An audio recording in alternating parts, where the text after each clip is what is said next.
Friends, today is 16 September 2016 and we are going to discuss the articles of The Hindu. जो पहला हमारा article है वो Apple की टैक्स डिस्प्यूट के बारे में है। आपने पिछले दिनों ये सब न्यूज में पढ़ा होगा कि एप्पल पर यूरोपियन कमीशन ने 13 बिलियन यूरोज का टैक्स लगा दिया है। क्यों लगाया टैक्स? क्योंकि उन पर आरोप है कि उन्होंने कॉर्पोरेट टैक्स को अवॉइड किया है वहां पर यूरोप में। देखिए एप्पल ने अपनी एप्पल वैसे तो कंपनी है यूएसए की, लेकिन ये वहां अपनी सब्सिडी स्टैब्लिश करती है जहां टैक्स कम होता है। तो इन्होंने यूरोप के आयरलैंड कंट्री में अपनी सब्सिडी स्टैब्लिश करी ताकि वहां पे कम टैक्स देना पड़े। ये देखिए, उन्होंने आयरलैंड में इतनी ज्यादा सुविधाएं उन्होंने आयरलैंड ने दी हैं एप्पल को कि almost zero tax they are paying there in the Ireland. और इस बात से यूएसए में गुस्सा है क्योंकि यूएसए पेरेंट कंपनी है, जो एप्पल है वो यूएसए की कंपनी है। और जो ट्रांस अटलांटिक कोऑपरेशन है टी टीटीआईपी, ये देखिए टीटीआईपी एक एग्रीमेंट होने वाला है इसके यूएसए के बीच में और यूरोपियन कंट्रीज के बीच में। तो ये डिस्प्यूट एक टीटीआईपी के लिए भी धक्का है। और अब देखिए, और ये सिर्फ एक सिंगल डिस्प्यूट नहीं है जिस पर विवाद चल रहा है। यूएसए की और भी कंपनीज हैं जिन पर विवाद चल रहा है, जैसे मैकडोनल्ड, स्टारबक्स आपको पता होगा कॉफी, कितनी महंगी कॉफी वो बेचते हैं। ये जो है दोनों अलग अलग देश की कंपनीज हैं। मतलब जो सारी दोनों कंपनीज है मैकडोनल्ड और स्टारबक्स के साथ जो डिस्प्यूट चल रहा है वो आयरलैंड के साथ नहीं है, वो यूरोपियन के अलग अलग कंट्रीज के साथ में है। और देखिए, आयरलैंड ने क्या कहा था, आयरलैंड ने उन्हें single digit tax arrangement provide की थी। और जो ये था ईयू के, यूरोपियन यूनियन के रूल्स के हिसाब से आयरलैंड सिंगल डिजिट जो अरेंजमेंट्स है किसी भी कंपनी को नहीं प्रोवाइड कर सकता था, इसीलिए केस बना और अब एप्पल पर टैक्स पेनल्टी लगाई गई है। अब देखिए, अभी तो आयरलैंड के लिए भी अच्छा नहीं है। क्यों? उनके लिए अच्छा क्यों नहीं है? साफ साफ वैसे तो उनको फायदा मिलना चाहिए। 13 बिलियन यूरो अगर टैक्स पेनल्टी लगाई जा रही है तो उनको फायदा होगा, लेकिन नहीं, ऐसा नहीं है। इतना तो उनका वैसे हेल्थ केयर बजट हो जाता है, 13 बिलियन तो हेल्थ केयर का। देखिए, बहुत सारी मल्टीनेशनल कंपनीज अब आयरलैंड में काम कर रही है, बहुत ज्यादा एफडीआई वहां पर ऑलरेडी है और एक लो टैक्सेशन रेजीम आयरलैंड प्रोवाइड करता है उन कंपनीज को। तो लार्ज स्केल पर उनको फायदा ही होता है। तो अब ये एप्पल अगर वहां से चली गई तो एक तो जॉब्स लूज होने का डर है, अनएम्प्लॉयमेंट आ जाएगी क्योंकि बहुत सारी जॉब्स एप्पल वहां दे रहा है। और एक स्नोबॉल इफेक्ट होता है, यानी अभी एप्पल के साथ हुआ तो आगे भी किसी कंपनी के साथ आता है और एक डेटरेंस क्रिएट हो जाएगी। कल को कोई एमएनसी आएगी नहीं आयरलैंड में, इसलिए आयरलैंड भी नहीं चाहता कि ऐसा हो। और एप्पल का देख लीजिए, एप्पल का जो 90% फायदा होता है वो तो आयरलैंड से आता है। अगर आयरलैंड से वो चले गए तो देखिए कितना नुकसान उनको पहुंचेगा। यूएसए वालों को कुछ अलग ढंग से लगता है। यूएसए वालों को यूं लगता है कि अगर ये एप्पल भाग गई क्यों आयरलैंड में, अगर यूएसए में ऑपरेशन चला रही होती तो वो टैक्स का फायदा सारा का सारा हमें मिलता। देखिए, यूएसए में टैक्स है 35%, they have to give 35% tax in the USA and only I show you very almost 0% effective tax rate in the Ireland. That's why they go to Ireland kind of countries and they pay very less tax there. और इसका मतलब ये है, USA वालों को लगता है कि इसका हेडक्वार्टर बाहर होना नहीं चाहिए, अपने देश के अंदर ही होना चाहिए और टैक्स अवॉइड करते हैं। देखिए, इन सब चीजों को रोकने के लिए हम क्या कर रहे हैं, एक ओईसीडी और जी20 ने मिलकर एक किया आया था बीईपीएस, जो ये इसका क्वेश्चन प्रीलिम में भी आया था, आपने देखा होगा। तो ये सब हम कर रहे हैं और ये बेस इरोजन और एंड प्रॉफिट शेयरिंग जो एग्रीमेंट साइन किया है ओईसीडी ने, इसका यूज क्या हो सकता है आर्टिकल का? इसका यूज तो यूं हो सकता है, कल को हमारा भी कोई एफडीआई के क्वेश्चन आए, फॉरेन कंपनी का क्वेश्चन आए, तो हम भी लिख सकते हैं like tax dispute is going on between the Apple and the European Union. So ये कंपनीज टैक्स अवॉइड करती हैं। और जैसे हमारे भी वोडाफोन का केस था, नोकिया का केस था, तो ये पॉइंट वहां लिख सकते हैं। डायरेक्ट क्वेश्चन तो नहीं आएगा, लेकिन इस पॉइंट को यूज कर सकते हैं। Base erosion and profit sharing के पॉइंट को भी यूज कर सकते हैं। 80 कंट्रीज मिलकर जो ये एग्रीमेंट साइन करने वाले हैं टैक्स अवॉइडेंस को दूर करने के लिए। दूसरा हमारा जो आर्टिकल है वो अफगानिस्तान से रिलेटेड है। अफगानिस्तान के से रिलेटेड हमने काफी कुछ डिस्कस किया है, फिर भी पिछले दिनों 2-3 दिन पहले जो आर्टिकल आया था, लेकिन फिर भी थोड़ा डिस्कस कर लेते हैं। कंटेक्स्ट तो यही है इसका, घनी वो इंडिया आए थे अभी और उन्होंने बहुत सारी चीजें डिस्कस करी।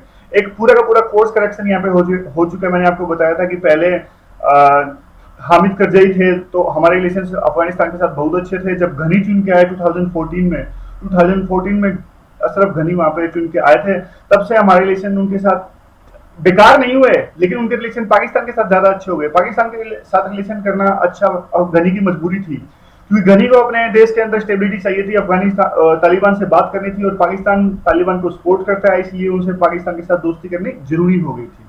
ये 2-3 लाइनों में कंटेक्स्ट है इसका। अब देखिए बहुत सारे अभी घनी जो इंडिया में आए हैं, हमने बहुत सारे एग्रीमेंट्स उनके साथ साथ साइन किए, जैसे एक्स्ट्राडिशन, म्यूचुअल लीगल असिस्टेंस और इवन स्पेस एग्रीमेंट भी। इसके अलावा 1 बिलियन की एड भी हम उनको देंगे अफगानिस्तान को। तो काफी एग्रीमेंट साइन किए हैं। एक बुक का नाम यहाँ पे राइटर मेंशन करते हैं जिसमें लिखा है कि पाकिस्तान एक ग्रीडी स्टेट है, आइडियोलॉजिकल स्टेट है, उनकी आइडियोलॉजी कभी सफल नहीं हो सकती। ये चीजें पेपर में तो लिख नहीं सकते, इसलिए कुछ फायदा नहीं है इनका। 2011 में 2013 में हमने अफगानिस्तान के साथ में एक स्ट्रेटेजिक पार्टनरशिप एग्रीमेंट साइन किया था। उसके बाद से देखिए काफी चेंज आ चुका है। 2014 में घनी चुन के आए, वही सेम बात है। और 2014 के बाद में पाक, अफगानिस्तान और तालिबान में बहुत सारी डिप्लोमेसी चली ताकि एक अफगानिस्तान में स्टेबिलिटी आए, यानी पाक उस जो टास्क हो रही थी उनमें मदद कर रहा था। और इस टास्क को चाइना प्लस में यूएसए का भी सपोर्ट था, लेकिन कुछ भी नहीं हुआ। अफगानिस्तान में जो तालिबान के अटैक्स हैं वो अभी भी जारी है। इवन एक दो सिटी पे उन्होंने कब्जा भी कर लिया है। कुंदूज सिटी का नाम है जिस पे अफगानिस्तान तालिबान ने कब्जा कर लिया। और अब देखिए पिछले दिनों एक ज्वाइंट सेशन हुआ उनकी पार्लियामेंट का। उस ज्वाइंट सेशन में घनी ने साफ साफ कहा कि अब तो मैंने उम्मीद ही छोड़ दिया पाकिस्तान से कुछ, यानी पाकिस्तान बिल्कुल भी कुछ नहीं करेगा। इसलिए अब एक पूरा का पूरा कोर्स करेक्शन हो चुका है, अब वो इंडिया की तरफ दोबारा से आ रहे हैं। और उन्होंने धमकी भी दी थी, कल परसों हमने आर्टिकल में पढ़ा था कि अगर पाकिस्तान ने इंडिया के लिए एक्सेस नहीं दिया, उनके ट्रक्स इंडिया में आने के लिए वाघा बॉर्डर से एक्सेस नहीं दिया, या फिर देर की जिससे उनके पेरिशेबल आइटम्स खराब हो जाते हैं, फ्रूट्स वगैरह इंडिया में आने में, तो हम भी उनकी पाकिस्तान के ट्रक्स की एक्सेस को बंद कर देंगे सेंट्रल एशिया में। या ये पॉइंट हमने डिस्कस किया था। देखिए सिर्फ सिंबोलिज्म है, क्योंकि पाकिस्तान के तो बहुत कम ट्रक्स जाते हैं यहाँ पे सेंट्रल एशिया में। और लेकिन अच्छी बात यह है कि अब इंडिया अफगानिस्तान की जो दोस्ती है वो दोबारा से राइट ट्रैक पर आ गई है 5 साल के बाद। यानी 2011 में 2013 में हमारा स्ट्रेटेजिक पार्टनरशिप साइन हुआ था, and after 5 years we are again on the right track. और घनी ने प्रेज भी की थी इंडिया की बलूचिस्तान पॉलिसी को, यानी प्राइम मिनिस्टर ने जो इंडिपेंडेंस स्पीच डे स्पीच में बलूचिस्तान का जिक्र किया था, इसको घनी ने सपोर्ट किया है। और देखिए बात यह है कि एक नेशन जो है पाकिस्तान जैसा स्टेट, दो स्टेट्स के बीच के ट्रेड को नहीं रोक सकता किसी भी कीमत पे। जैसे आप एग्जांपल ले लीजिए, चाबार पोर्ट का एग्जांपल है, क्या पाकिस्तान हमें रोक लेगा? हम तो ट्रेड फिर भी करेंगे। यहाँ पे चाबार पोर्ट बन रहा है, ये देखिए स्क्रीन पे देखिए चाबार पोर्ट, यहाँ पे जरान दिलाराम हाईवे है। तो हम तो पाकिस्तान को बाईपास करके भी ट्रेड कर लेंगे, बिल्कुल कर लेंगे। और देखिए बहुत सारी प्रॉब्लम्स हैं, लेकिन प्रॉब्लम्स का सोल्यूशन भी है। अब मोदी घनी और इनकी जो बातचीत चल रही है, इससे बहुत सारी चीजें निकल कर आ रही हैं सामने। चलो बॉर्डर पर ठीक है, पास हो जाएगा, लेकिन इसका फायदा हमें इस पूरे को पूरे 6 बार का यहाँ भी मिलेगा, इंटेलिजेंस वगैरह में, पाकिस्तान को कंटेन करने में। ये देखिए 6 बार पोर्ट से और अफगानिस्तान के इस रास्ते से हम कितना नजदीक आ गए हैं पाकिस्तान के। तो पाकिस्तान की यहाँ पे नजदीक है, तो बिल्कुल यहाँ पे बलूचिस्तान का एरिया है, बलूचिस्तान के एरिया में हम पाकिस्तान को कंटेन कर सकते हैं।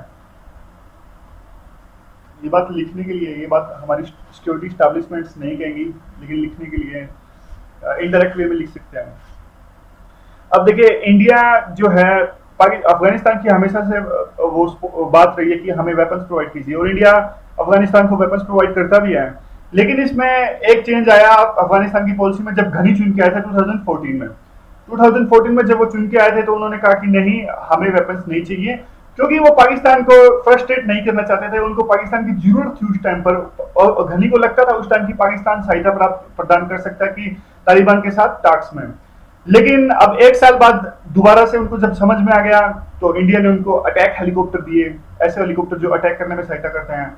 और फिर उनके आर्मी चीफ हमारे इंडिया के विजिट पर आए, उन्होंने तो अपनी विश लिस्ट दी। उन्होंने कहा कि हमें ट्रांसपोर्ट हेलीकॉप्टर भी चाहिए, आर्टिलरी, एम्यूनिशन, थोड़ी बहुत और ज्यादा अटैक हेलीकॉप्टर, हमें ये सब चाहिए। और देखिए अब यूएसए के जनरल्स थे, उनके भी ओपिनियन चेंज हो चुकी है। अब जब यूएसए के जब 2007 के आसपास 2007 में जब यूएस के जनरल्स थे, उस टाइम पर उनकी ओपिनियन ये होती थी कि देखिए इंडिया की जो एक्टिविटीज हैं अफगानिस्तान में, उससे फायदा तो हो रहा है अफगानिस्तान को, लेकिन ये इस रीजन की स्टेबिलिटी के लिए अच्छा नहीं है, क्योंकि पाकिस्तान काउंटर एक्टिविटीज चलाएगा जिससे रीजन और ज्यादा इनस्टेबल हो जाएगा। और अब उनके जनरल्स का मानना है कि जो इंडिया की एड है अफगानिस्तान को, मिलिट्री या फिर दूसरी, वो इस रीजन की स्टेबिलिटी के लिए बहुत जरूरी है। तो देखिए कितना ज्यादा चेंज है, यानी यू टर्न आप कहें तो कि अमेरिका के जनरल्स ने यहाँ पर ले लिया है। देखिए मैं एक बात मैं आपको बताता हूँ, अफगानिस्तान में जो इंडिया की सॉफ्ट पावर है बहुत ज्यादा है। अफगानिस्तान में आपको बॉलीवुड मूवीज देखने को मिल जाएंगी। सॉफ्ट पावर होता क्या है वैसे? देखिए 2 तरह की पावर होती है, एक हार्ड पावर, एक सॉफ्ट पावर। हार्ड पावर होती है मिलिट्री का डर या फिर कुछ और इकोनॉमिक पावर भी आजकल इसे कहने लगे हैं कि डरा धमका के जो है उसको हार्ड पावर कहते हैं। और दूसरी होती है सॉफ्ट पावर। सॉफ्ट पावर होती है अट्रैक्शन। अट्रैक्शन मतलब एक प्यार से डर, प्यार से जिसका प्रति अट्रैक्शन होती है किसी के कल्चर के प्रति। जैसे आप यूएसए का कल्चर के प्रति, जैसे हॉलीवुड है, हॉलीवुड की मूवीज पूरे वर्ल्ड में देखी जाती हैं, ऐसे ही अफगानिस्तान में बॉलीवुड मूवीज को बहुत पसंद करते हैं और वो इंडिया के लोगों को भी बहुत पसंद करते हैं। उनको लगता है कि इंडिया हमारा दोस्त है। जैसे अब मैं एक दूसरा एग्जांपल देता हूँ, रशिया का एग्जांपल यहाँ पे ले सकते हैं हम। रशिया की जो सॉफ्ट पावर है हमारे इंडिया में अच्छी है। अभी भी देख लीजिए, इंडिया ने लिमुआ साइन किया यूएसए के साथ में, और यहाँ के लोग दबी जुबान में कहने लगे हैं इससे तो रशिया के साथ रिलेशन खराब हो जाएंगे, रशिया हमारा पुराना दोस्त है। क्योंकि रशिया ने हमारी हेल्प की थी 1971 वार में, तो इस वजह से उनकी सॉफ्ट पावर आज भी अच्छी है।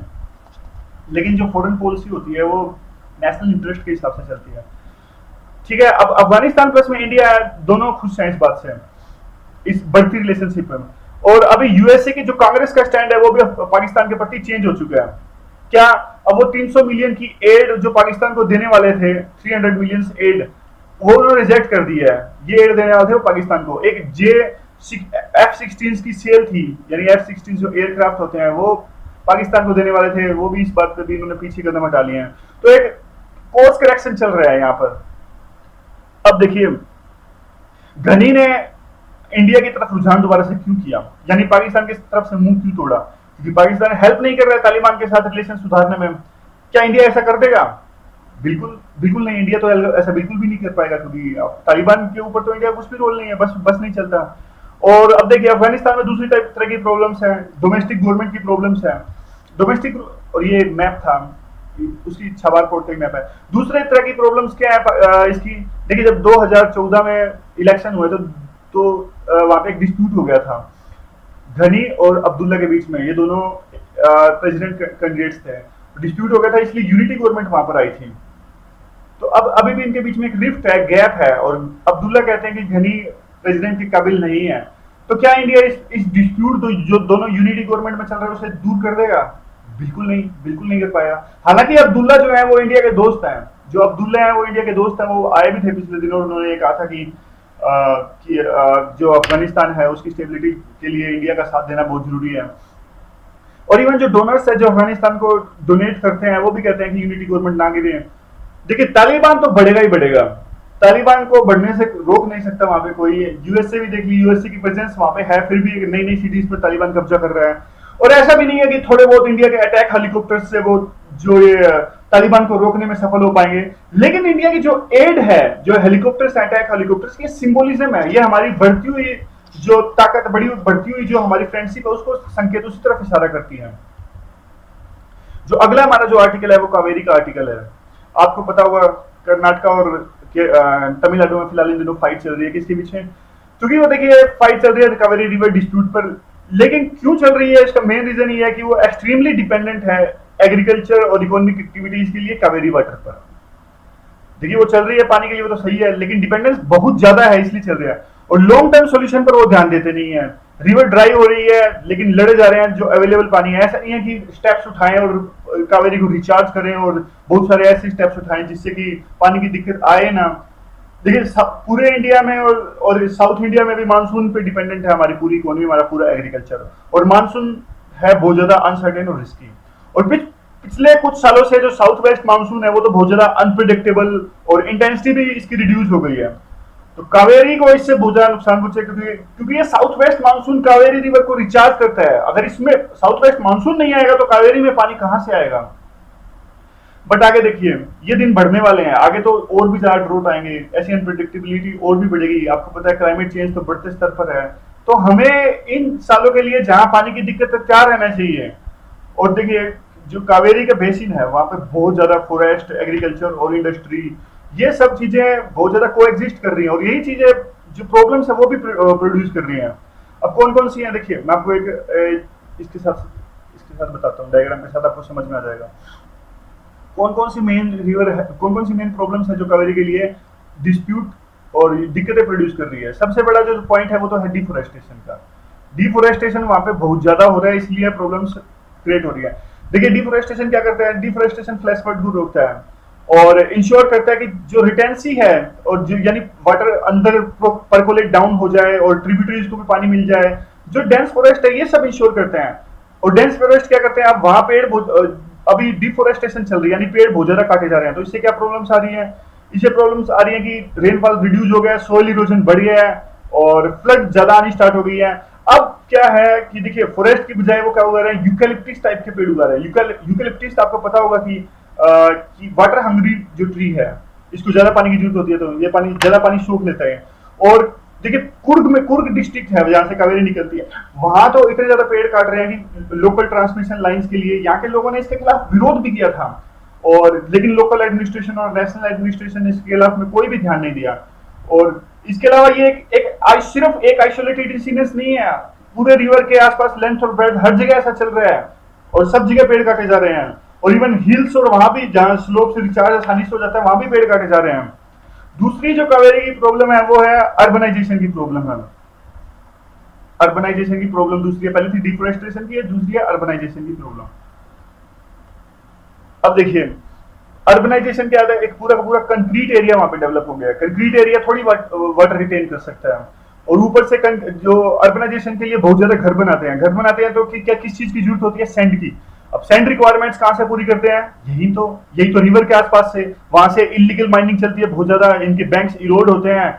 और देखिए सिविल सोसाइटी और इन सब ने पहले भी वार्निंग दे चुके हैं इस बारे में, लेकिन कुछ नहीं हुआ, गवर्नमेंट कुछ करती नहीं है। जो तीसरा रीजन है कावेरी का जो प्रॉब्लम है वो डैम का प्रॉब्लम है।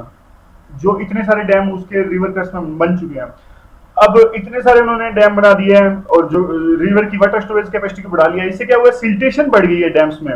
इसके अलावा जो इंडस्ट्रीज का जो वेस्ट एफ्लुएंट है, और कोई भी देखिए वो वेस्ट एफ्लुएंट जहां जहां जाता है वहां कुछ भी खेती नहीं हो सकती, वहां पे जमीन खराब हो जाती है। और इवन जो अंदर है उसकी रिटेंशन कैपेसिटी पर भी असर पड़ता है। और गवर्नमेंट क्या कर रही है डिसिल्टेशन के लिए, इस एरिया में भी गवर्नमेंट सिल्टेशन के लिए कुछ भी नहीं कर रही है। और जो चौथी सबसे मेन प्रॉब्लम है वो है लैंड यूज पैटर्न की। लैंड यूज पैटर्न की क्या प्रॉब्लम है, देखिए पहले तो मिलेट उगाते थे यहाँ के लोग, अब क्या है, अब उगाते हैं ये सारे पैडी शुगर केन तो आपको पता होगा बिल्कुल वाटर इंटेंसिव, बहुत ज्यादा पानी चाहिए इन क्रॉप्स के लिए। तो ये सारा का सारा जो चक्कर है एमएसपी का है। एमएसपी गवर्नमेंट अगर मिनिमम सपोर्ट प्राइस ठीक कर दे तो बहुत सारी प्रॉब्लम्स हमारे देश की इकोनॉमी की, हमारी एग्रीकल्चर ठीक हो जाएगी, क्योंकि फार्मर्स वही तो फसलें उगाते हैं जिनमें उनको ज्यादा पैसा मिलता है। स्वामीनाथन की रिपोर्ट इस बारे में वैसे रेलेवेंट है। उन्होंने बात की थी स्वामीनाथन रिपोर्ट में 50% जितनी फार्मर्स को इनपुट्स में खर्चा आया है, गवर्नमेंट उस खर्चे का बढ़ा के 50% बढ़ा के देगी आपको। तो इस तरह के सॉल्यूशंस कुछ लिख सकते हैं। वैसे इनके पॉजिटिव और नेगेटिव दोनों हैं, लेकिन सॉल्यूशंस लिखने के लिए हम लिख सकते हैं, एक ऐसा तरीका है। अब क्या है, फार्मर्स को चाहिए कि कंजर्वेशन करें इन चीजों का, उनको फार्मर्स को सब इश्यूज का पता है, उनसे बात करने की जरूरत है, उनको अवेयर करने की जरूरत है। अवेयर नहीं मतलब उनसे एक कन्वर्सेशन में जाने की जरूरत है और उनसे उनके साथ मिल के सोल्यूशन निकालने की जरूरत है, उनका पार्टिसिपेशन चाहिए इस पूरी प्रॉब्लम्स को सुधारने में। अब उनको अल्टरनेटिव चाहिए फार्मर्स को, स्टेट उनको एक अल्टरनेटिव तो कम से कम प्रोवाइड करे, कुछ रिसर्च करके दे। अब अगर वो मिलेट उगाने लग जाए तो अब उनको फायदा ना हो तो वो क्यों मिलेट उगाएंगे।